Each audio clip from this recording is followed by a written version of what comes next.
Nagbigay ng talumpati si Pangulong Ferdinand Marcos Jr. sa 70th session of the Commission on the Status of Women sa United Nations Headquarters sa New York City ngayong Women's Month.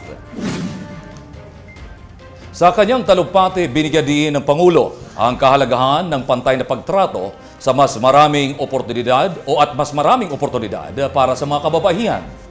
Ayon kay Marcos, hindi lamang dapat nasusukat sa paglago ng ekonomiya ang tunay na pag-unlad ng isang bansa, kundi sa kung ligtas, may edukasyon, may trabaho at may kakayahang mamuno at magpasya ang mga kababaihan sa kanilang buhay.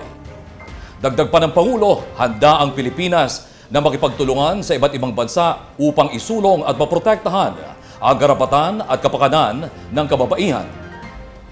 Of our time, if half of our humanity is excluded from shaping those solutions, women must be present wherever decisions are made, in government, in business, in science, in diplomacy, and in peace building. The Philippines stands ready to work with all nations to advance this cause, because when women rise, societies rise with them. When women lead, nations move forward.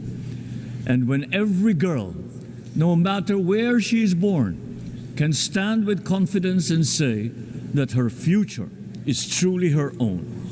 And then we will know that we have built not only a more equal world, but a better one for all of humanity. Thank you and mabuhay.